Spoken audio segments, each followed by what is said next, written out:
I present you Brian Trench.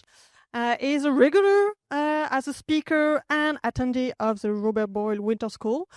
He is a writer and editor, and is a former science and technology journalist, a senior lecturer in science communication, and head of School of Communication in DCU. And this talk will be about a couple of RDS Boyle medalists. Welcome to Brian Trench. Yeah, welcome back to those who heard episode 1 and episode 2 of this exploration of the Boyle medalists of the Royal Dublin Society.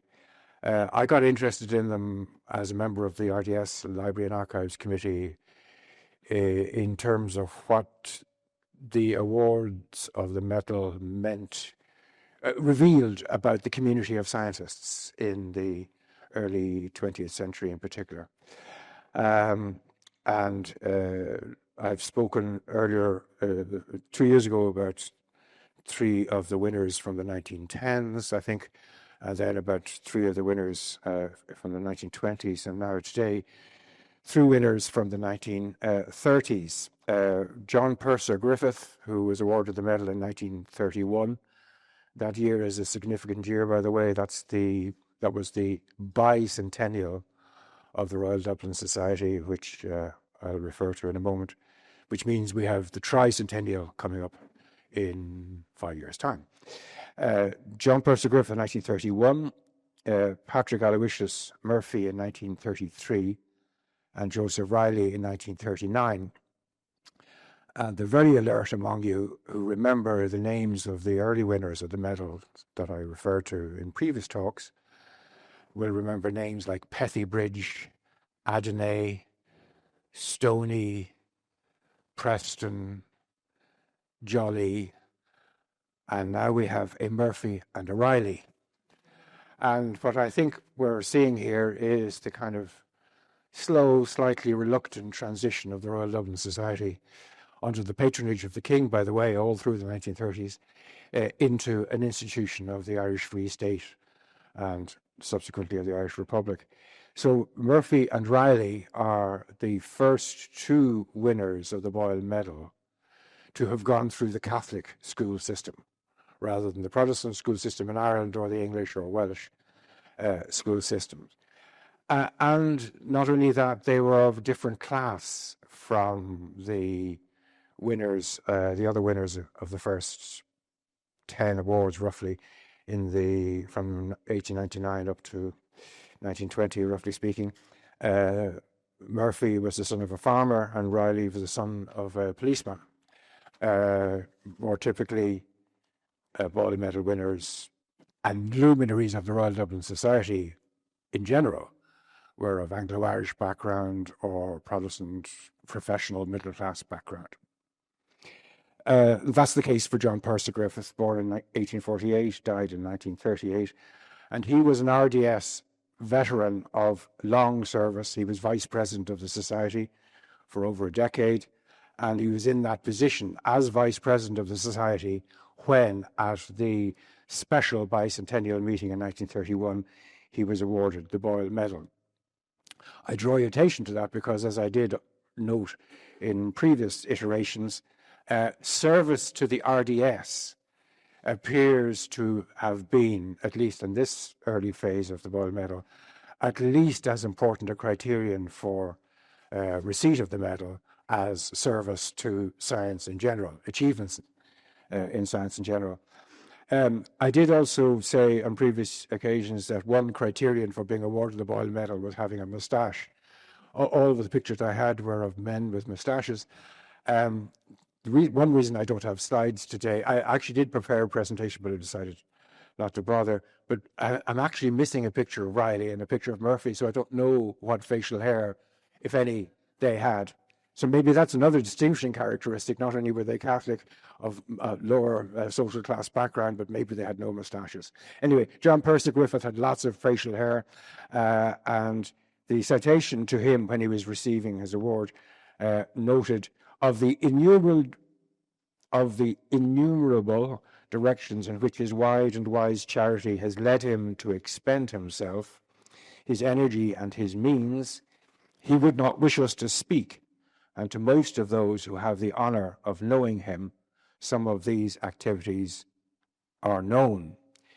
Well, critically, one of his acts of charity was to give £1,000 in 1914 to help the RDS with the setting up of the Radium Institute. He and Lord Ivy gave £1,000 each, which is a significant amount of money. So, in other words, it was being acknowledged without being said that he had been a philanthropist on a personal basis to supporting science in the RDS.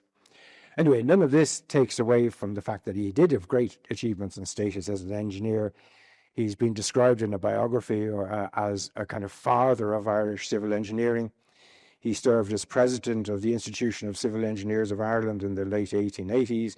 He served as president of the Institution of Civil Engineers with its headquarters in London in 1919 and 1920. He held numerous appointments to public bodies, Commissioner of Irish Lights, a member of the Royal Commission on Canals and Waterways, the chair of the Irish Peat Commission, and more, and he was knighted in 1911. So there's a very, very prominent public figure with a very significant achievements in civil engineering, harbours, bridges, ports, docks, but also got involved in very many other things. He learned his profession as a trainee with and assistant to the magnificently named Bindon Blood Stoney, whose elder brother, George Johnston Stoney, the physicist, was the first recipient of the Boyle Medal in 1899. If you were actually to try and network this, you could. You can actually make everybody connected with everybody else, but I'm not good enough in graphics to do that. Anyway, Griffith studied with and trained with Bindon Blood Stoney, who was the chief engineer of the Dublin Port and Docks Board for many years, and he then succeeded Stoney in that role before he set up his own consultancy in 1917. He, as well as being a specialist on harbours and bridges, he worked on a design for a hydroelectric scheme on the Liffey. And the idea of a hydroelectric scheme on the Shannon was also being mooted at the time. He was strongly in favour of the Liffey as a better option, presumably, I don't know this, for reasons of having a quicker, easier transmission to the centre of population in the Dublin area. But I don't know what other considerations there were. Anyway, he also worked on tidal energy scheme for the Severn Estuary in the west of England. He was an advocate for deriving greater benefits from the bogs. He was lucky enough to own a piece of bog in County Offaly, and he demonstrated mechanical harvesting of peat there. When the first peat burning power station was being put in place in the 1940s, there was a debate in the Dáil. John McCann, Fianna Fáil TD of Dublin South Central, said that this station being built at Clonsas Bog would be regarded as a tribute to the work of John Purser Griffith, which kind of again indicates just what a very visible public figure he was. As Griffith was himself a member of the Oireachtas, he was a senator for over a decade, having achieved at the first election of Senate members the second highest vote from the Dáil members among the 30 people who were elected. So Griffith, very public figure, very visible figure, very Protestant figure, actually, by the way, Moravian. And I happen to have an interest in this because my mother went to art school with Pat Wallace, who married William Griffith, the grandson of John Purser Griffith. So I had actually experienced Moravians and their ways and their customs and so on. But anyway, that was Griffith's background.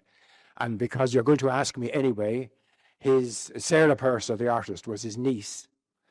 Better than that, John Purser Griffith acquired the name Purser because John Tertullius Purser, a brewer in Dublin, was a very good friend of John Griffith, the father of John, our man here, who gave his son the name Purser. So when it came to marrying, John Purser Griffith had no option but to marry a member of the Purser family, and it was a very well chosen partnership, because she eventually inherited from her brothers substantial properties, and John Purser Griffith's address with Anna Purser, his wife, was Rathmines Castle in Dublin, as well as having. So anyway, that's more typical, if you like, of the milieu of the RDS than the two characters I'm going to come to now. Paul Aloysius Murphy, 1887 to 1938, is a kind of transitional figure in a different way from John Purser Griffith. Educated in Kilkenny, he was educated at the Albert Agricultural College, to which he returned later as the professor of plant pathology in UCD. He was educated at the Royal College of Science, and he worked in 1911 to 13, just after he'd finished in the Royal College of Science, with George Petherbridge, who you may remember as one of the winners of the Boyle Medal. And that's another characteristic of being a Boyle Medal recipient, is to have been associated with previous Boyle Medal recipients. And he worked on potato blight, as Petherbridge did. And he's Murphy, that is credited with significant findings on the reproductive mechanism of the fungus Phytophthora infestans, and also work on viruses in potatoes, showing that their impact on the crop was greater than the assumed greater impact of climate. Murphy went to further studies in London, in Berlin, and in Cornell in the USA, and he took up a position with a plant pathology lab in Charlottetown, Prince Edward Island in Canada. Came back to Ireland in 1920, worked in the Department of Agriculture before becoming the professor of plant pathology, as I said, in the UCD Department of Agriculture, which at that time acquired the property in Glasnevin of Albert Agricultural College. Although actually they were more honest about it then. They knew that it was in Ballymun. It was much later that the college decided that it was in Glasnevin. Murphy joined the RDS soon after he had returned to Ireland, stood for election to the Committee on Science and its Industrial Applications, eventually got elected in 1927, then got elected to the Council of the RDS and to its Science section. And he was in that position. So you saw what I said about earlier on. Griffith receives the medal when he's vice president. Murphy is a member of the council when he's awarded the Boyle Medal. And the citation mentioned his pioneering work on not only potato blight and potato diseases, but also onion mildew, gooseberry mildew, and dry rot in Swede turnips. Who knew? He died actually relatively young. He was succeeded as a UCD professor of plant pathology by a colleague of his, a frequent co-author, Robert McKay, who received the Boyle Medal much later in 1957. You're beginning to get the shape of this. And at a certain point, I'm going to stop this. By the way, it would take me to roughly 2036 to complete the full list of Boyle Medal winners up to the present time. So hang in there. But in fact, at some point, it's going to become just too repetitive. Joseph Riley, 1889 to 1965, was educated at Westland Row CBS, just down the road, and St Mary's Rathmines, then the Royal College of Science. He got a scholarship to Cambridge. And in 1915, he became, at the age of just 26, he became the chemist in charge at the Royal Naval Cordite Factory in Dorset, and later a deputy director of the research branch in the Royal Arsenal. He became an authority on explosives. He wrote a popular text on matches and fireworks. And while he was at the Cordite Factory in Dorset, he and his colleague William Hickenbottom sent papers to the RDS, which were read on their behalf by other scientists, members of the society, on improved methods of distillation. He came back to Ireland, became assistant state chemist for a year or so, and the later state chemist, and here's more network connections. The later state chemist, famous person, Thomas Sherlock Wheeler, was also a veteran of the cordite factory. And he became professor. Riley became professor of chemistry at UCC from 1924. He was a prolific writer of not only research papers, but actually more so science education texts and popular science. His physico-chemical methods, written with William Norman Ray, also a former explosives investigator, went to 5 editions.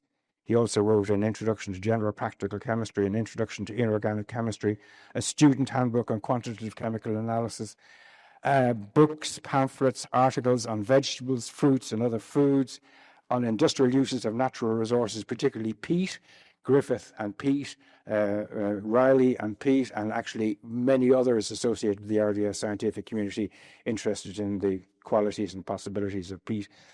And he also wrote on the oil sources to be found among Irish-grown plants. He was awarded the Boyle Medal in 1939, and the Society, in awarding it, expressed the hope that as he was, quote, still a comparatively young man, aged 50, we may look forward, hopefully, to a continuance of his activity in pure science and its applications to problems of economic importance. In fact, after he received the Boyle Medal, he became even more focused on applied science and industrial applications. And then during the war years, he was interested in food. He became a columnist with the Catholic Standard, wrote over 100 columns for the Catholic Standard on food issues. He was writing about the food pyramid before it was called the food pyramid. He was writing about the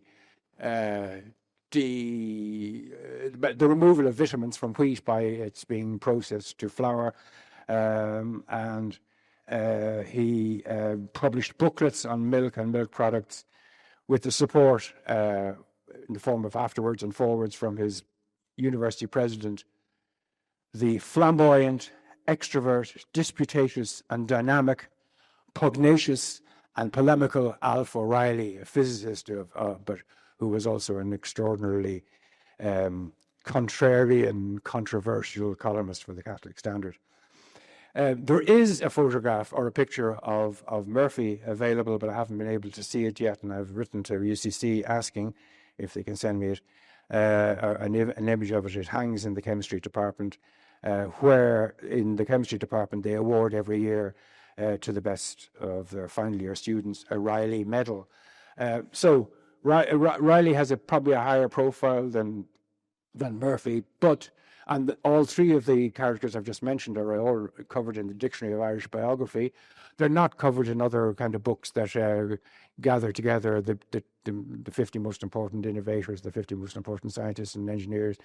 And I suppose the fact that it's difficult to find pictures of them sort of says us there's something about the difference, again, of social class, of milieu, and that they were operating in. But there you are. Those are my 3 for this year. Come back next year, and the year after, and the year after, and the year after, and the year after, and the year after.